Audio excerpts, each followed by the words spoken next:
ونستغفره ونعوذ بالله من شرور أنفسنا ومن سيئات أعمالنا من يهده الله فلا مضل له ومن يضلل فلا هادي له وأشهد أن لا إله إلا الله وحده لا شريك له وأشهد أن محمدًا عبده ورسوله يا أيها الذين آمنوا اتقوا الله حق تقاته ولا تموتن إلا وأنتم مسلمون يا أيها الناس اتقوا ربكم الذي خلقكم من نفس واحدة وخلق منها زوجها وبث منهما رجالا كثيرا ونساء واتقوا الله الذي تساءلون به والأرحام إن الله كان عليكم رقيبا يا أيها الذين آمنوا اتقوا الله وقولوا قولا سديدا يصلح لكم أعمالكم ويغفر لكم ذنوبكم ومن يطع الله ورسوله فقد فاز فوزا عظيما أما بعد فإن خير الحديث كتاب الله وخير الهدي هدي محمد صلى الله عليه وسلم وشر الأمور محدثاتها وكل محدثة بدعة وكل بدعة ضلالة وكل ضلالة في النار أما بعد فأعوذ بالله من الشيطان الرجيم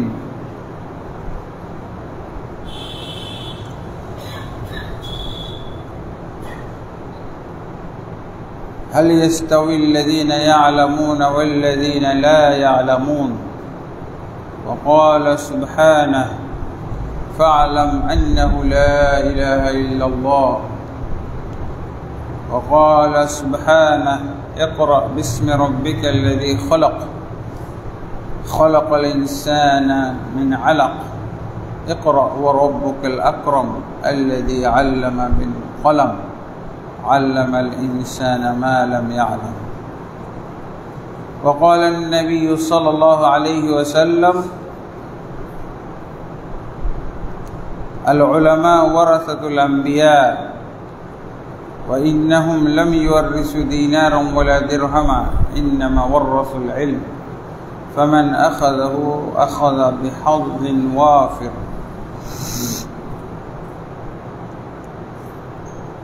وقال النبي صلى الله عليه وسلم طلب العلم فريضة على كل مسلم رواه ابن ماجه وصححه الألباني আলহামদুলিল্লাহ আল্লাহ তাবারক ওয়া তাআলার অসংখ্য অগণিত প্রশংসা যে আল্লাহ তাবারক ওয়া তাআলা আমাকে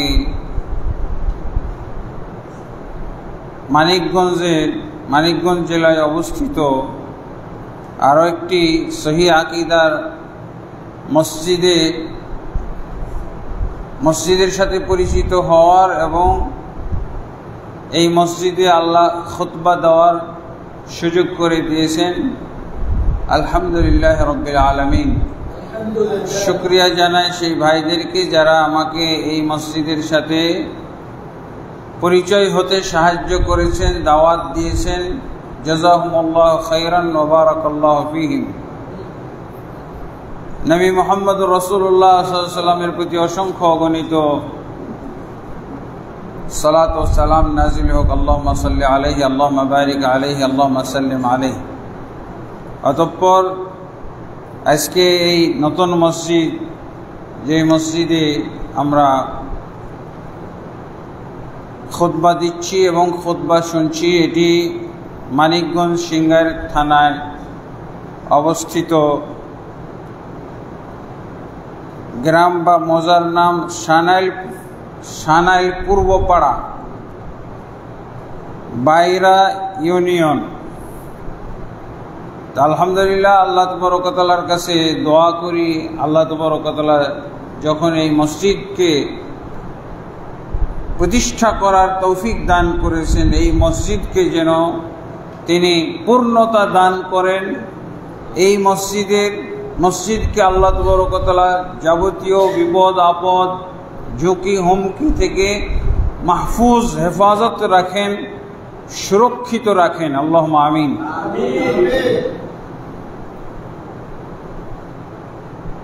মসজিদের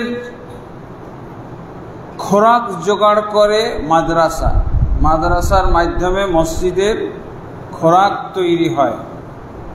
এই জন্য মসজিদের পাশাপাশি একটি মাদ্রাসা হওয়া উচিত এবং আলহামদুলিল্লাহ এই মসজিদের কমিটি বা কর্তৃপক্ষ তারা একটি মাদ্রাসা করারও পরিকল্পনা গ্রহণ করেছেন। অনেক দূর তারা এগিয়েও গেছেন। আল্লাহ তাবারক ওয়া তাআলা তাদের এই পরিকল্পনায় বরকত দান করুন এবং পূর্ণতা দান করুন। আল্লাহুম্মা আমিন।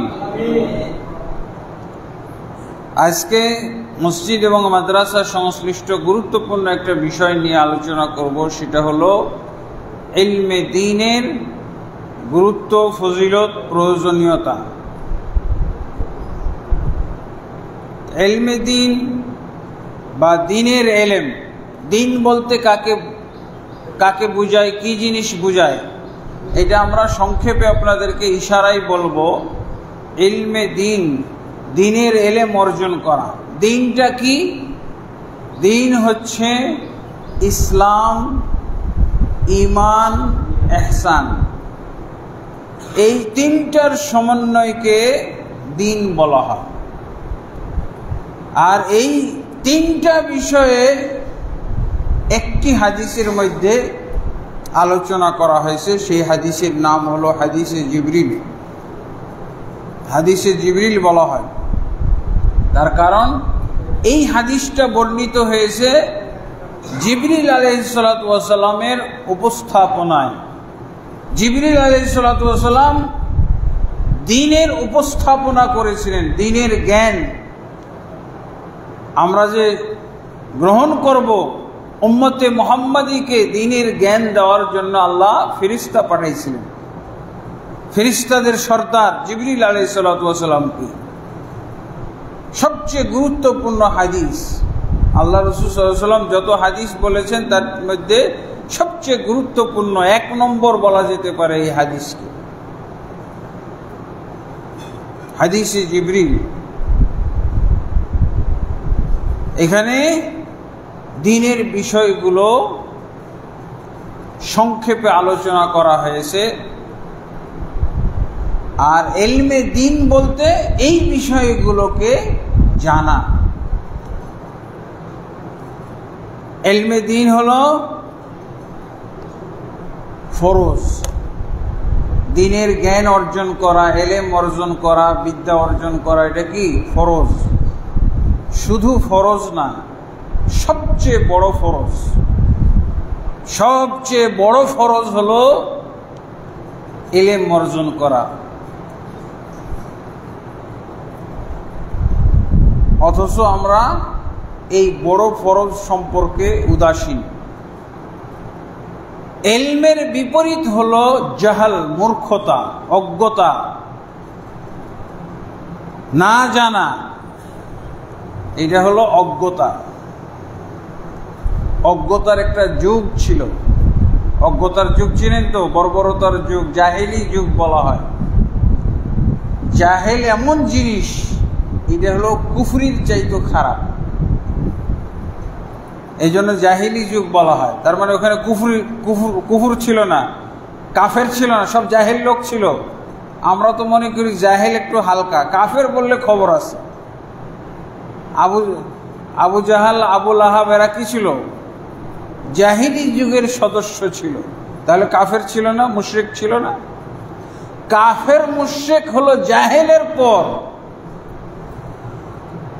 এই জন্য আমি কি বলেছি, ভূমিকাতেই বললাম যে দ্বীনের ইলম অর্জন করা হলো ফরজ। শুধু ফরজ না, সবচেয়ে বড় ফরজ। সবচেয়ে বড় ফরজ বলতে কি বোঝায়? ঈমানের চেয়েও বড় ফরজ, কালেমা পড়ার চেয়েও বড় ফরজ। 5 ওয়াক্ত ফরজ নামাজ, সুন্নত নফল নামাজ এগুলোর চাইতেও বড়, যাকাত দেওয়ার চাইতেও বড়, যাকাতের চেয়েও বড় ফরজ হলো এলেম অর্জন করা। হজ উমরা পালন করা, এর চেয়েও বড় ফরজ হলো এলেম অর্জন করা।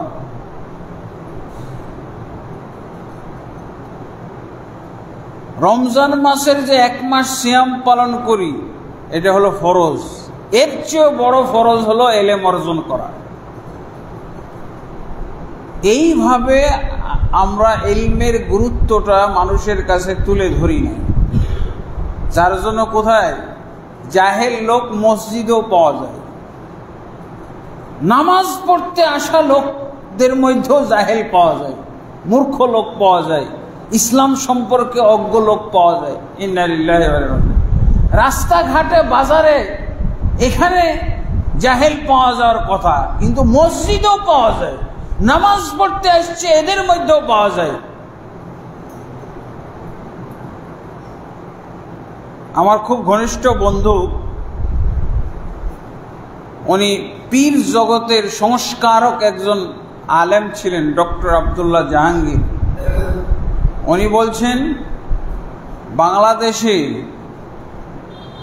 কোরআনের জ্ঞান, কোরআনের এলেম যদি আমরা সন্ধান করতে যাই, তো বলছেন যে 99, তারপরে পয়েন্ট বলে আরো কতটি 9 বলতে থাকলেন, বলছে 99.9999 কতক্ষণ বললে তারপরে বলছেন যে এত পরিমাণ লোক জাহেল, কোরআন বুঝে না, কোরআন সম্পর্কে জ্ঞান নেই, সূরা ফাতিহাতে ফেল করার জন্য সব রেডি আছে, সূরা ফাতিহাতে ফেল করার জন্য রেডি, খালি ইন্টারভিউ নিলেই ফেল করার জন্য রেডি, পাস করার জন্য রেডি নাই। তাহলে এই দ্বীনের এলেম অর্জন করা এটা কত গুরুত্বপূর্ণ। আগে তো আমাকে গুরুত্বটা বুঝতে হবে। গুরুত্বটা হলো আমার দ্বীনের এলেম অর্জন করতে হবে কিসের আগে?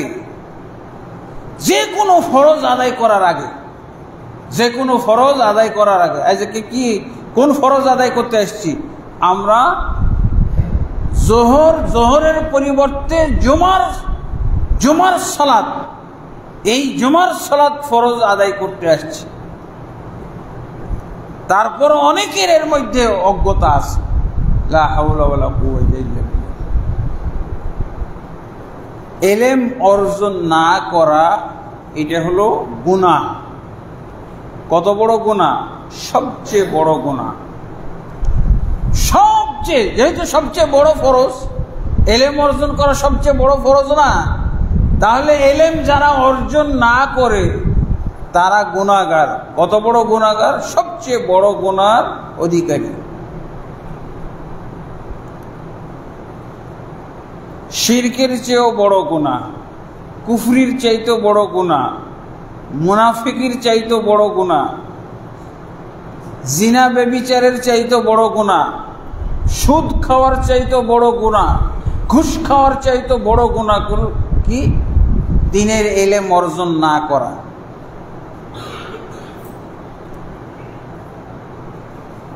এইভাবে তো আমরা কখনো বলি না।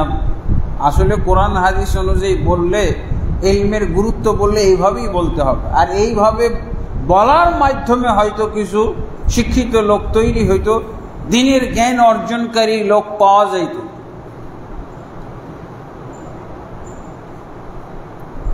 এলেম না থাকলে কি হয়?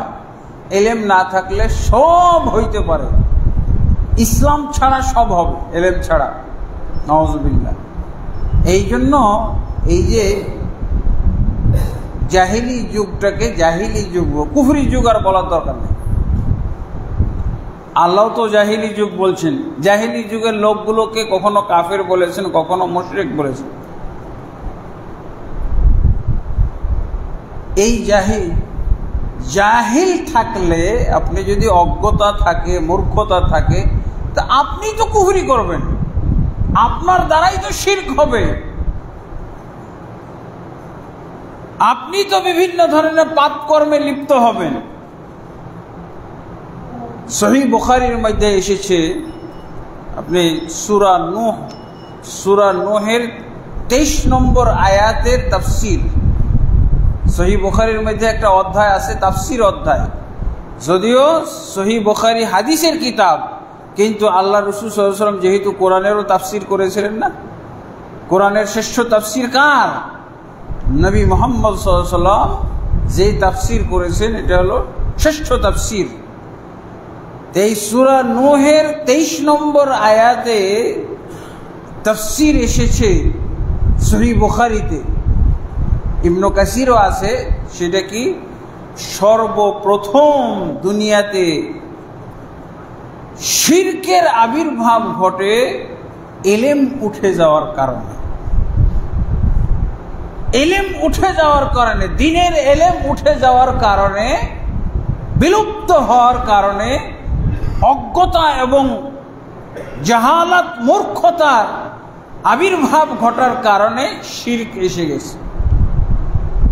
শব্দটা এভাবে এসেছে ইবনে আব্বাস রাদিয়াল্লাহু আনহুর ভাষায়। ইবনে আব্বাস রাদিয়াল্লাহু বলছেন, ফালাম্মা নুসিয়াল ইলমু আবাদুহা।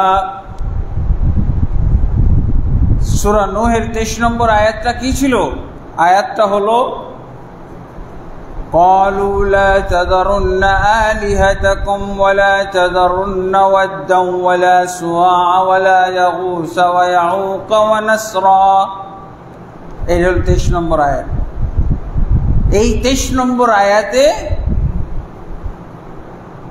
5 জন ওলি আল্লাহর নাম পাওয়া যায়। নূহ নবীর পরহেজগার লোক, নূহ নবীর কওমের পরহেজগার লোক, এই 5 জনের নাম একটা আয়াতের মধ্যে পাওয়া যায়। 23 নম্বর আয়াত কি বলেছিল? নূহ আলাইহিস সালাতু ওয়াস সালামের দাওয়াতের বিপরীতে তার কওম জাহেল কওম, কাফের কওম, তারা কি বলেছিল? যা বলেছিল এই যে সূরা নূহের 23 নম্বর আয়াতে এসে গেছে। তারা বলেছিল লা তাযারুন্না আলিহাতাকুম। নূহ নবী তো এক ইলার দাওয়াত দিয়েছিলেন, মা আলিমতু লাকুম মিন ইলাহিন গায়রুহু, আমি তোমাদের জন্য এক আল্লাহ ছাড়া আর কোনো মাবুদ আছে জানি না, নাই, আল্লাহ ছাড়া কোনো মাবুদ নাই। ইন্নামা ইলাহুকুম ইলাহু ওয়াহিদ, তোমাদের ইলাহ শুধুমাত্র একজন। এই ছিল নবীদের দাওয়াত। নূহ নবীও দাওয়াত দিলেন এটাই। আর নূহ নবীর আগে এই যে মুশরিক এবং কাফেরদের জন্ম হওয়ার আগে 1 বছর, আদম আলাইহিস সালাম থেকে শুরু করে নূহ নবীর আসার পরিবেশ সৃষ্টি হওয়ার আগ পর্যন্ত 1000 বছর সময় অতিবাহিত হয়েছিল। এটা ইবনে আব্বাস রাদিয়াল্লাহু বর্ণনা। কানা বাইনা আদম ওয়া নূহিন আলাইহিস সালাতু ওয়াস সালাম 10 কুরুন কুল্লুহুম আলাল ইসলাম। ইবনে আব্বাস রাদিয়াল্লাহু বলছেন, আদম এবং নূহ আলাইহিস সালাতু ওয়াস সালামের যুগ পর্যন্ত, নূহ আলাইহিস সালাতু ওয়াস সালামের যুগ পর্যন্ত বলতে উদ্দেশ্য হলো শিরকের আবির্ভাব ঘটার পূর্ব পর্যন্ত, শিরকের আবির্ভাব ঘটার পূর্ব পর্যন্ত 1000 বছর সময় অতিবাহিত হয়েছিল।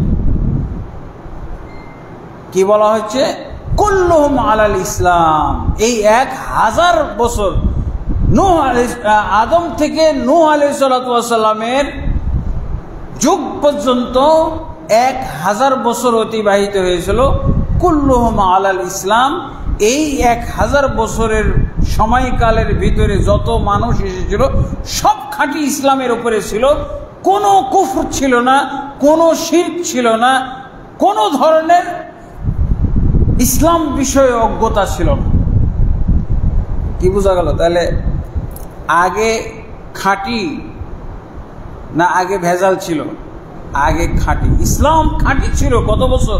আদম আলাইহিস সালাম প্রথম নবী, আদম আলাইহিস সালাম প্রথম মানুষ, আদম আলাইহিস সালাম আমাদের আদি পিতা, তার স্ত্রী হাওয়া আমাদের আদি মাতা, এবং তিনি হচ্ছেন প্রথম নবী, প্রথম দায়ী এবং প্রথম ইসলাম পালনকারী। এরপরে ওনার যত জেনারেশন, ওনার সন্তান, ছেলে মেয়ে, নাতি নৎকর যা ছিল সব খাঁটি ইসলাম ছাড়া আর কিচ্ছু বুঝতো না। 1000 বছর অতিবাহিত হওয়ার পর নূহ আলাইহিস সালামের আসার আগে আগে কি হয়ে গেল? শিরকের আবির্ভাব ঘটল, কুফরির আবির্ভাব ঘটল, মূর্তি পূজার আবির্ভাব ঘটল। কিভাবে? ওই নূহ আলাইহিস সালামের কওমের প্রথম অংশ, একটা নবীর কওম 3 ভাগে বিভক্ত।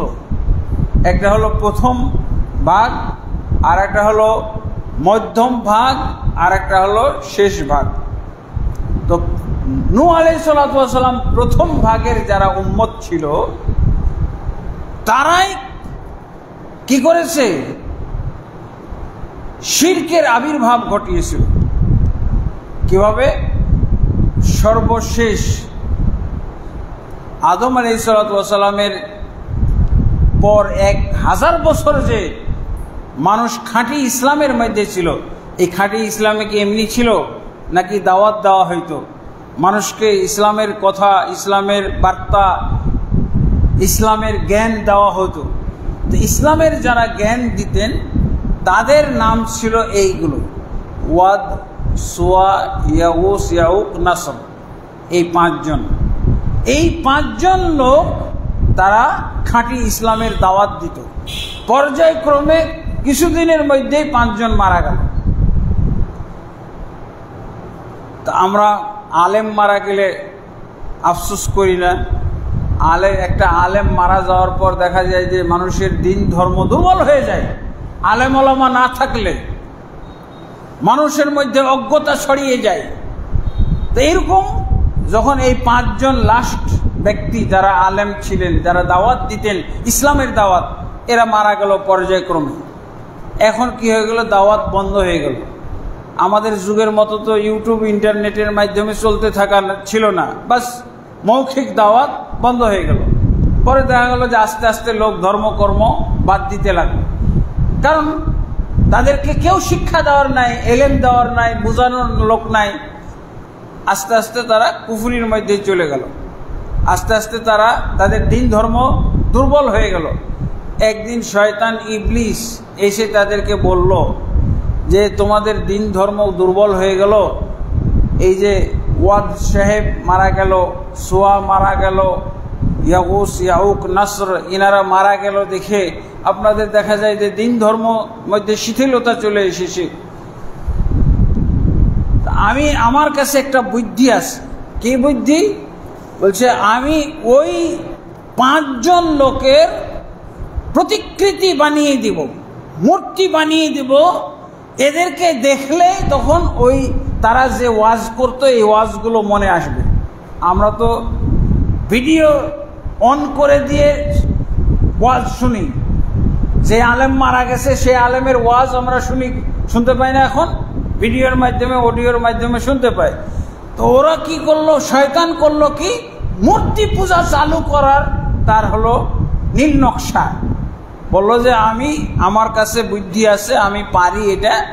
ওই 5 জন আলেমের অবয়ব, ওই 5 জন আলেমের মূর্তি বানিয়ে দেব, আর সাথে সাথে কে কোন ওয়াজ করতো তোমাদের মনে পড়তে লাগবে। তো জিন্দা থাকতে যে কাম হইতো, মরার পরও তখন তাদের এই ওয়াজগুলো তোমাদের মনে পড়বে, আবার তোমরা ধর্মে কর্মে সব উজ্জীবিত হবে, আবার উৎসাহ বোধ করবে, আবার তোমাদের মধ্যে ধর্মীয় প্রেরণা ফিরে আসবে। এই কামটা কি করে দেবো? যা করেন করেন, ভালো হয়। প্রতিদিন দেখি না ওয়াদ সাহেবকে, দেখি না সোয়া, ইয়াউস, ইয়াউক, নাসর, ওদের আপনি যদি প্রতিকৃতি আমাদেরকে বানাই দেন, ওদের ছবিগুলো, মূর্তিগুলো তৈরি করে, ভালো জিনিস। সহজ সরল অজ্ঞ মানুষ, এর নামই তো হলো অজ্ঞতা। বলছে ঠিক আছে, আর সুযোগ। আর ও জানে, ইবলিস জানে যে এরা মূর্খ হবে না, এরা মূর্তি পূজা করবে না, কিন্তু এক সময় তো ভুলে যাবে যে এই মূর্তিগুলো কেন তৈরি হয়েছিল, কি উদ্দেশ্যে তৈরি হয়েছে? আসলে তো সৎ উদ্দেশ্যে তৈরি হয়েছে। ইবলিস কিন্তু মূর্তি বানাই দিয়েছে সৎ উদ্দেশ্যে, কিন্তু তার তো এদেরকে গোমরা করা উদ্দেশ্য না। এরা তো মূর্তি পূজা করবে না জানে, কিন্তু এই মূর্তি পূজা করাইতে হলে পরবর্তী জেনারেশনকে করাইতে হবে। এদের নাতি নাতকররা তখন আস্তে আস্তে দেখবে যে এরা যত্ন করতেছে, মূর্তিগুলোকে পরিষ্কার পরিচ্ছন্ন করতেছে, ধোয়াই দিতেছে, হ্যাঁ কোনো, কিন্তু তাদের থেকে যে উপকৃত হচ্ছে এরা, এটা হলো অপ্রকাশ্য। এরা তো সিজদা করতেছে না, তারা শুধু প্রেরণা নিচ্ছে এদেরকে দেখে। দেখেন না, আমি যে আজকে খুতবা দিয়ে গেলাম আপনাদের মাঝে, আমার এই খুতবা কিন্তু অনেকেই ভুলে যাবেন, কিন্তু যদি ঢাকাতে একবার দেখা হয়ে যায় আপনার সাথে, এই তো এই বিষয়ে বক্তব্য রাখছিল। এই যে পাঁচজন মূর্তির সৃষ্টি রহস্য, কিভাবে মূর্তি তৈরি হলো, এই বিষয়ে তো ইনি ওয়াজ করছিল, মনে পড়ে যাবে। গুলিস্তানে দেখা এলো, 1 মিনিটের জন্য দেখা হলো, কিন্তু মনে পড়ে যাবে এই খুতবাটা। আজ থেকে 3 বছর পরও যদি দেখা হয় মনে পড়বে, তাই না? এইটা হলো তার উদ্দেশ্য। আর এই কথা বলে ওদেরকে রাজি করাইছে, মূর্তি বানাইছে, কাজও হয়েছে, কিছু প্রেরণা ফিরে আসছে। এই দেখো দেখো দেখো, এই ওয়াজ সাহেব এগুলো বলতো না আমাদেরকে, এই যে নামাজ পড়ার কথা বলতো না, আমরা তো আজকে নামাজ পড়া বন্ধ করছি, ভুলে গেলে হবে? কাজ হয়েছে, কিন্তু পরবর্তী জেনারেশন কি হয়ে গেল, এইটারই ব্যাপারে এসেছে এই হাদিসের মধ্যে, ফালাম্মা নুসিয়াল ইলমু, যখন ইলম ভুলে গেল, যখন এই ইলমটা আর থাকলো না। কি কারণে এগুলোর জন্ম? আসলে তো ধর্মকর্ম করার জন্য, প্রেরণা নেওয়ার জন্য, কিন্তু এটা পরবর্তী জেনারেশনের লোকেরা ভুলে গেল। আবাদুহা, ভুলে যাওয়ার পর তারা ইবাদত শুরু করে দিল। হাই হাই রে, আমাদের বাপদাদারা এদেরকে কত আদর করত, যত্ন করত। হ্যাঁ, আমরা কি করতেছি? আমরা মনে হয় বাপদাদাদের কি বলে অযোগ্য সন্তান হয়ে গেছি। এত সম্মানী লোক ছিল ওনাদের, আমরা কিছু এই আস্তে আস্তে সিজদা করা শুরু করলো। এটাই হলো কিন্তু ওই যে হিন্দু ধর্ম, বৌদ্ধ ধর্ম, যত মূর্তি পূজক ধর্ম আছে সবারই ইতিহাসের গোড়া এটা কোরআন থেকে জানা যায়। কারণ আদম আলাইহিসসালাম এবং নূহ আলাইহিসসালামের আগে কোনো মানুষ ছিল? সব তো এই সিলসিলা। মূর্তি পূজকদের ইতিহাস এটি। এরা মূর্তি পূজাটা পাইল কোথার থেকে? এখান থেকে পাইছে, অজ্ঞতা থেকে জন্ম। মূর্তি পূজার জন্ম হলো অজ্ঞতা থেকে, জাহালাত থেকে। বৌদ্ধ যাই পূজা করুক না কেন, মূর্তি পূজার ইতিহাস হলো এটা, কোরআনই ইতিহাস। কোরআনের চাইতে সঠিক ইতিহাস আর কিছু হইতে পারে? আমি মূর্তি পূজার ইতিহাস ওই মূর্তি পূজক হিন্দুদের কাছ থেকে শুনতে যাব, বৌদ্ধদের কাছ থেকে শুনতে যাব? আমার কোরআন এটা বলে দিয়েছে যে এটা হলো মূর্তি পূজার ইতিহাস। কবে থেকে মূর্তি পূজা শুরু হলো, কবে থেকে মূর্তি পূজা সৃষ্টি হলো, মূর্তি তৈরি হলো। যত ধর্ম আছে পৃথিবীতে, আদমের আগে কোনো মানুষ ছিল? ওই যে মূর্খ বৈজ্ঞানিক, হ্যাঁ, বলছে বানর থেকে হয়েছে। বানর থেকে হইলে খুব বৈজ্ঞানিক কথা হইল এটা? এটা একটা মূর্খতাপূর্ণ কথাবার্তা। ডারউইনের কি থিওরি, বানর থেকে নাকি মানুষ হয়েছে? কেন আল্লাহ বানর ছাড়া মানুষ তৈরি করতে পারে না? আদম আলাইহিসসালামের যে সৃষ্টি রহস্য, এটা কোরআন ছাড়া পাওয়া যাবে? এই ডারউইন আর এই হলো এই যে বানর মার্কা বৈজ্ঞানিক, এই মূর্খ বৈজ্ঞানিক, এদেরকে আমরা প্রত্যাখ্যান করি, এদের কানা করিয়ে মূল্য নেই, এরা মূর্খ। আল্লাহ নাকি বানর লাগবে, মানুষ সৃষ্টি করলে বানরের প্রয়োজন আল্লাহ। বানর ছাড়া আল্লাহ মানুষ তৈরি করতে পারে না। নাউজুবিল্লাহ। ওই চিড়িয়াখানার বানর একটাও মানুষ হয়েছে? হ্যাঁ, জঙ্গলে এত জঙ্গল পাওয়া যায়, একটা মানুষ হয়েছে? ফালতু কথাবার্তা, এগুলো আমাদের মুসলিম কোরআনের ধর্ম যারা আমরা পালন করি তাদের মধ্যে কিভাবে এগুলো ঢুকে গেল? কত নরাধম, কত অজ্ঞ মূর্খ হইলে। এই জন্য তো এলেম অর্জন করতে হবে আমাদের। আলহামদুলিল্লাহ। তাহলে ফালাম্মা নুসিয়াল ইলমু আবাদুহা, এলেমের অভাবে কিন্তু মূর্তির জন্ম, মূর্তি পূজার জন্ম, শিরকের জন্ম, কুফরির জন্ম। তাহলে এই এলেম আজকে আমরা মুসলমানরা হারিয়ে ফেলছি। ডক্টর আব্দুল্লাহ জাহাঙ্গীর কি বলছেন? 99.9999 মূর্খ মুসলমান। এটা কেন উনি বলছেন? ওনাকে প্রশ্ন করা হয়েছিল, আমরা কোরআনের শাসন কিভাবে আমরা পাবো? তো বলছে মূর্খতার মাধ্যমে পাওয়া যাবে কোরআনের শাসন। 99 আরো মূর্খতা বাড়াই দেন, 100% করে ফেলেন। মূর্খতা দূর করতে হইলে আমাদের এলেমের দরকার। এলেম অর্জন করা হলো সবচেয়ে বড় ফরজ। এটা আমরা কিভাবে জানতে পারি? কোরআন থেকেই জানতে পারি, কোরআনের দলিল। আল্লাহ কিন্তু আমাদের সবাইকে সৃষ্টি করেছেন কিসের জন্য? ইবাদতের জন্য না? এটা তো সবাই জানি আমরা। সবচেয়ে সহজ বিষয়, সবচেয়ে জানাশোনা বিষয় হলো যে আল্লাহ মানুষকে ইবাদতের জন্য সৃষ্টি করেছে। সহজ, সবাই জানে, কিন্তু মানে কয়জন? জানার মতো জানা হয় নাই তো মানবে কি? এভাবে জানলে হবে? আল্লাহ তাবারক ওয়া তাআলা যেহেতু ইবাদতের জন্য সৃষ্টি করেছেন, কিন্তু এই কথাটা আল্লাহ মুহাম্মদ সাল্লাল্লাহু আলাইহি ওয়াসাল্লামকে প্রথম দিন জানাননি। প্রথম দিন বলতে যেদিন উনি নবী হয়। নবী হওয়ার একটা দিন আছে না? কবে নবী হয়েছিলেন? গারে হেরায় 40 দিন তিনি ধ্যানমগ্ন থাকার পর 40 দিনের মাথায় আল্লাহ তাবারক ওয়া তাআলা জিবরিল আলাইহিস সালাতু ওয়া সালামকে পাঠিয়েছিলেন। জিবরিল আলাইহিস সালাতু ওয়া সালামকে পাঠিয়ে কি বলেছিলেন? ওয়ামা খালাকতুল জিন্না ওয়াল ইনসা ইল্লা লিয়াবুদুন। হে মুহাম্মদ, ইকরা ইয়া মুহাম্মদ, ওয়ামা খালাকতুল জিন্না ওয়াল ইনসা ইল্লা লিয়াবুদুন। হে মুহাম্মদ, তুমি পড়ো, আমি জিন এবং ইনসানকে সৃষ্টি করেছি শুধু ইবাদতের জন্য। এটা নাজিল হয়েছিল? কি নাজিল হয়েছিল? ওয়াবুদ রব্বাকা, এটা নাজিল হয়নি। হে মুহাম্মদ, তুমি রবের ইবাদত করো, এটা নাজিল হয়েছে? কি নাজিল হয়েছে? ইকরা, ইকরা, পড়ো তোমার রবের নামে। তাহলে পড়াশোনা আমাদেরকে করতে হবে, এটাই প্রথম ফরজ। প্রথম ফরজ কি? পড়াশোনা করতে হবে। আর পড়াশোনা হলো এলেম অর্জনের হাতিয়ার। এলেম অর্জন কিভাবে হবে? পড়াশোনার মাধ্যমে। মুহাম্মদ সাল্লাল্লাহু আলাইহি ওয়াসাল্লাম বলে ফেললেন, কি বললেন? মা আনা বিকারিন, আমি পড়তে জানি না।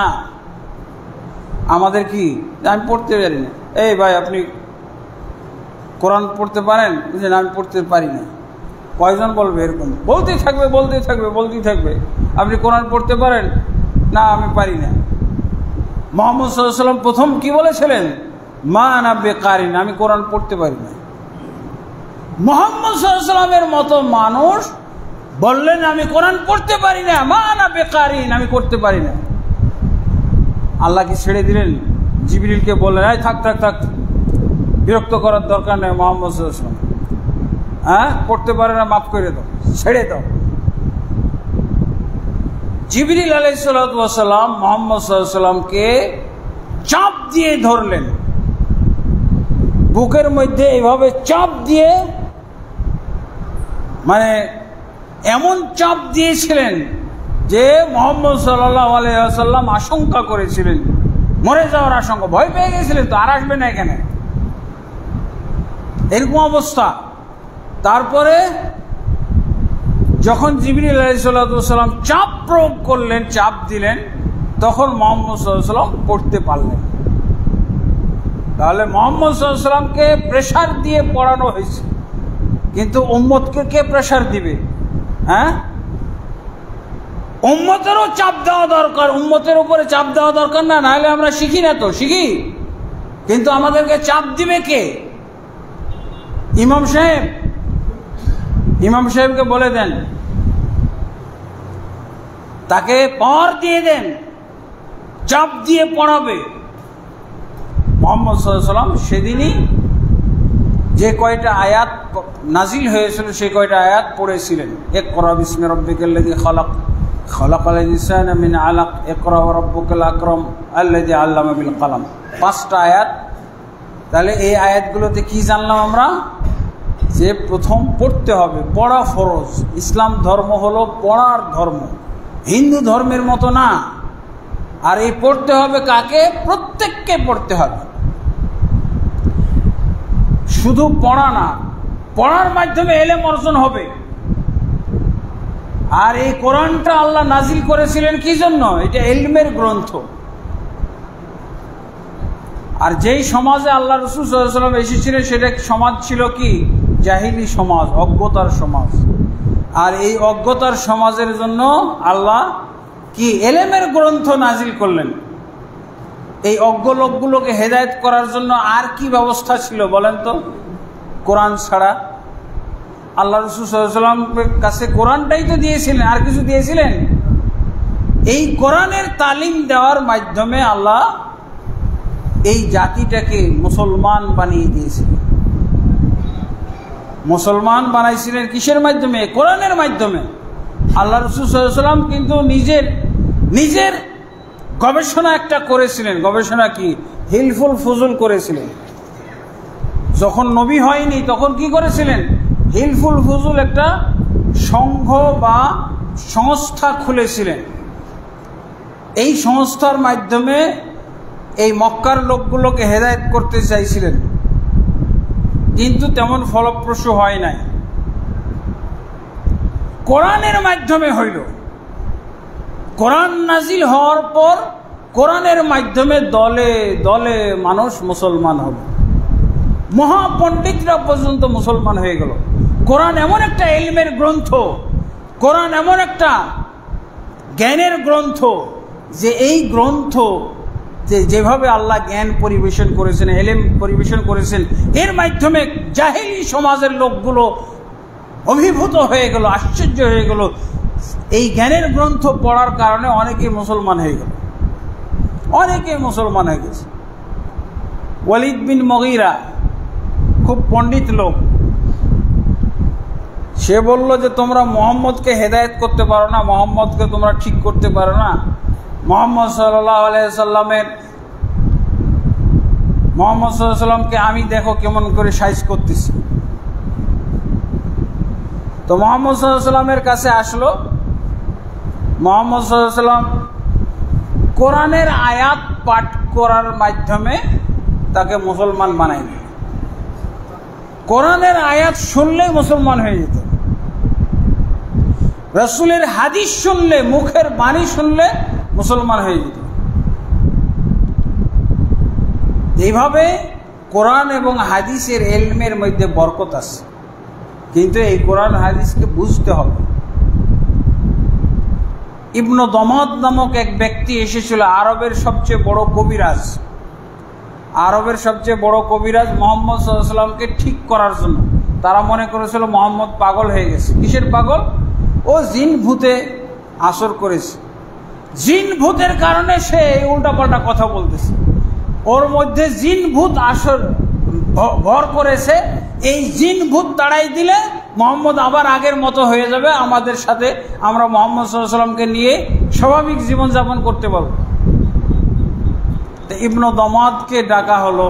ইবনে দমাদ এসে বলছে যে মুহাম্মদ, আমি কিন্তু আরবের সবচেয়ে বড় কবিরাজ, তোমার কাছে আমাকে পাঠানো, তোমার নিয়ে আসা হয়েছে তোমার চিকিৎসা করার জন্য। তুমি যদি চাও তাহলে আমি তোমার চিকিৎসা করে দেব।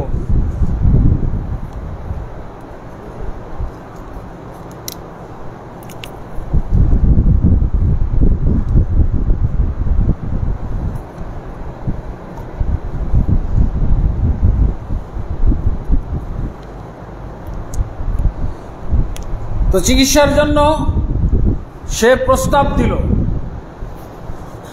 যে আমার হাতে আল্লাহ অনেককেই ভালো করেছে। সেই ইবনু জামাত কি বলছে যে আমার মাধ্যমে আল্লাহ অনেককেই সুস্থতা দান করেছে, আশা করি তুমিও সুস্থ হয়ে উঠবে। তোমার মক্কাবাসীরা তোমার জন্য খুবই পেরেশান, খুবই তোমার প্রতি মায়া দয়া করুণা হয়, এজন্য তারা আমাকে ডেকে নিয়ে এসেছে তোমার চিকিৎসার জন্য। তুমি যদি রাজি হও তাহলে আমি আমার এই কবিরাজি প্রয়োগ করা শুরু করব।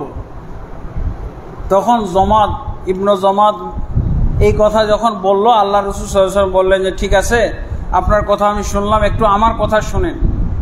তারপরে আল্লাহ রাসূল সাল্লাল্লাহু আলাইহি ওয়াসাল্লাম ইবনু জামাতের সামনে এই যে খুতবা, যেই খুতবাটা আমরা কোরআন শুনে মুসলমান হয়েছে, হাদিস শুনে মুসলমান হয়েছে, তাও আল্লাহ রাসূল সাল্লাল্লাহু আলাইহি ওয়াসাল্লাম তখন এই যে খুতবাটা পাঠ করেন, ইন্নাল হামদালিল্লাহ নাহমাদুহু ওয়া নাস্তাঈনুহু ওয়া নাস্তাগফিরুহু, এই খুতবাটা পাঠ করার পর ওই ইবনু জামাত বলতেছে, মোহাম্মদ আবার পড়েন তো, খুবই মজা লাগতেছে শুনতে, আবার পড়েন তো।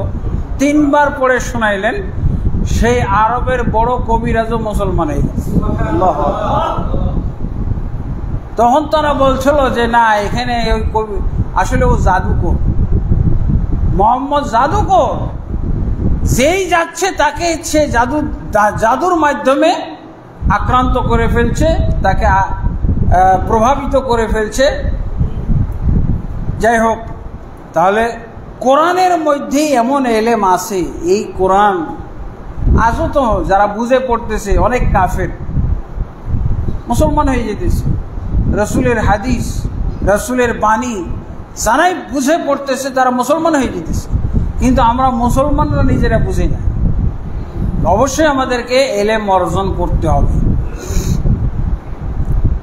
এবং আল্লাহ রাসূল সাল্লাল্লাহু আলাইহি ওয়াসাল্লাম কি বলছেন, তলাবুল ইলমি ফরিদাতুন আলা কুল্লি মুসলিম, প্রত্যেক মুসলিম ব্যক্তির উপরে এলেম অর্জন করা হলো ফরজ। প্রত্যেক মুসলিম ব্যক্তির উপরে এলেম অর্জন করা ফরজ। প্রত্যেকের মধ্যে কে কে বাদ আছেন বলেন তো আপনাদের এলাকায়? প্রত্যেক যখন বলা হলো তখন কেউ বাদ থাকবে? কেউ বাদ নাই। অথচ আমাদের বাংলাদেশের প্রেক্ষাপটে আমরা কি দেখি, ডাক্তার সাহেব উনি এলেম অর্জন করে না, উনি ডাক্তার বিদ্যায় যত সার্টিফিকেট সব নেওয়া হয়ে গেছে। এখন বহু টাকা ইনকাম করে হয়তো অল্প কিছু টাকা ইমামের জন্য হাদিয়া দেয়, মসজিদে হাদিয়া পাঠায়, মাদ্রাসায় দান করে, কিন্তু উনি এলেম অর্জন করে না। করে সৌদি আরবে, সামান্য সৌদি আরবের কথা বলছি, সৌদি আরবে কেউ ডাক্তার হইতে পারবে না দ্বীনের এলেম অর্জন ছাড়া। ডাক্তার হওয়া নাজায়েজ, এই সিস্টেম করতে হবে আমাদের দেশে। কমপক্ষে আমরা যারা এলমের গুরুত্ব বুঝি তাদের উচিত সন্তানকে ডাক্তারি পড়তে দেওয়ার আগে তাকে দ্বীনের এলেম দান করতে হবে।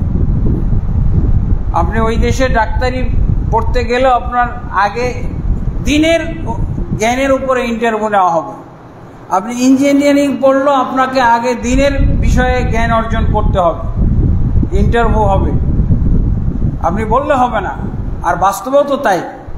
এলেম অর্জন করা যে ফরজ, এটা সবার উপরে ফরজ। বিশেষভাবে 3টা বিষয়ে জ্ঞান অর্জন করা সবার উপরে ফরজ। কি কি বিষয় বলেন তো? অথচ আমরা মাদ্রাসার প্রতি আমাদের কোনো যত্ন নাই। মাদ্রাসাগুলোকে বলি যে জ্ঞান অর্জনের জায়গা, কোরআন হাদিস শিক্ষার জায়গা, অথচ আমরা এই মাদ্রাসার প্রতি অনীহা। মাদ্রাসাকে আমরা দেখতে পারি না, নাউজুবিল্লাহ। অনেক সরকারের সাথে জড়িত সরকারি পদস্থ ব্যক্তিরা মাদ্রাসা পছন্দ করে না, মসজিদে পছন্দ করে না। অথচ এলেম অর্জন, দ্বীনের জ্ঞান অর্জন করা হলো সবার উপরে ফরজ। বিশেষভাবে 3 প্রকার এলেম। একটা হলো আল্লাহ সম্পর্কে, আর একটা হলো দিন সম্পর্কে, আর একটা হলো নবী সম্পর্কে। এই তিনটা বিষয়ে জ্ঞান অর্জন করাটা ফরজ, সবার উপরে ফরজ। এই তিনটা বিষয়ে মাদ্রাসাতে সর্বপ্রথম জ্ঞান দেওয়া দরকার, মসজিদে সর্বপ্রথম এই তিন বিষয়ে জ্ঞান দেওয়া দরকার। কারণ এই তিনটা বিষয়ে সবাইকে কবরে জিজ্ঞেস করা হবে। কবরে তিনটা প্রশ্ন করা হয় না? আপনারা আলেমদের কাছে শুনেছেন কবরে কয়টা প্রশ্ন করা হয়? তিনটা। মান রব্বুকা, মা দীনুকা, মান নাবিয়ুকা, এই তিনটা প্রশ্ন। তাহলে আল্লাহ রাসূল সাল্লাল্লাহু আলাইহি ওয়াসাল্লাম যে বলছেন প্রত্যেক মুসলিম ব্যক্তির উপরে জ্ঞান অর্জন করা, ইলম অর্জন করা ফরজ। এই ফরজটুক কোনটুক ফরজ?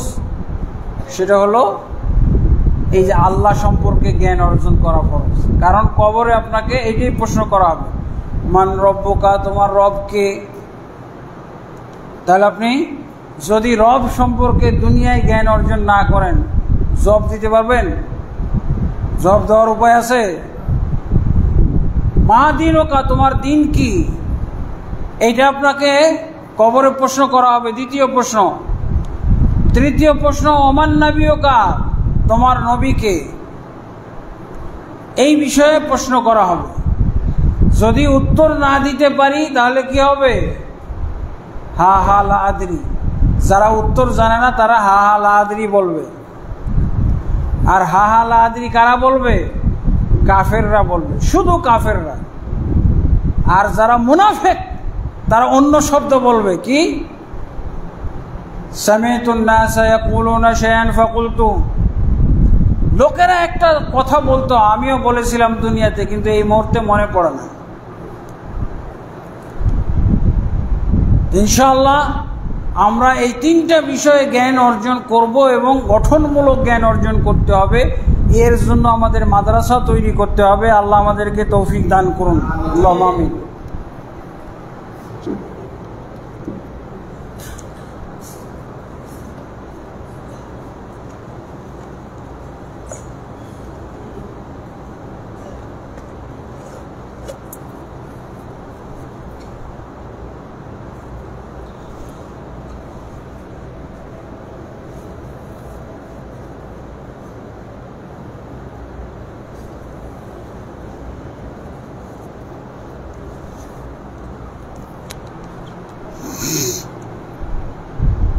الحمد لله رب العالمين والصلاة والسلام على أشرف المرسلين نبينا محمد وعلى آله وصحبه أجمعين أما بعد فأعوذ بالله من الشيطان الرجيم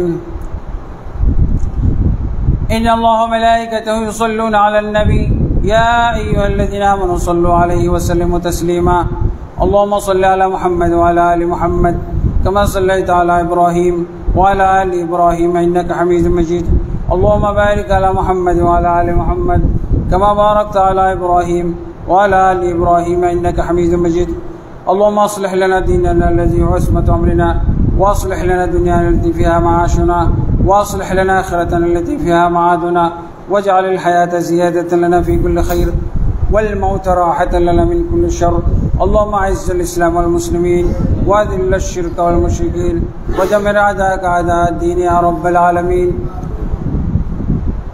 আলহামদুলিল্লাহ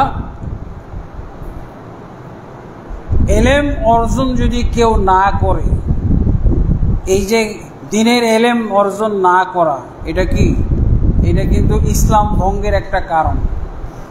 এটা জানতাম বিষয় না। ইসলাম ভঙ্গের 10টা কারণের মধ্যে একটা 10ম কারণ হলো দ্বীনের এলেম অর্জন না করা। মারাত্মক কথা। অতএব আমাদেরকে অবশ্যই দ্বীনের জ্ঞান অর্জন করতে হবে। রব্বি জিদনা ইলমান রব্বি জিদনা ইলমান রব্বি জিদনা ইলমান আল্লাহুম্মা আনফা'না বিমা 'আল্লামতানা আল্লাহুম্মা আনফা'না বিমা 'আল্লামতানা ওয়া 'allimna মা ইয়ানফা'ুনা ইবাদাল্লাহ রাহিমাকুমুল্লাহ ইন্নাল্লাহা ইয়া'মুরু বিল 'আদলি ওয়াল ইহসানি ওয়া ইতা'i যিল কুরবা ওয়া ইয়ানহা 'আনিল ফাহশা'i ওয়াল মুনকার ওয়াল বাগyi ইয়া'iযুকুম লা'আল্লাকুম তাযাক্কারুন ওয়া লাযিকরুল্লাহি আকবার ওয়াল্লাহু ইয়া'লামু মা তাসনা'ুন।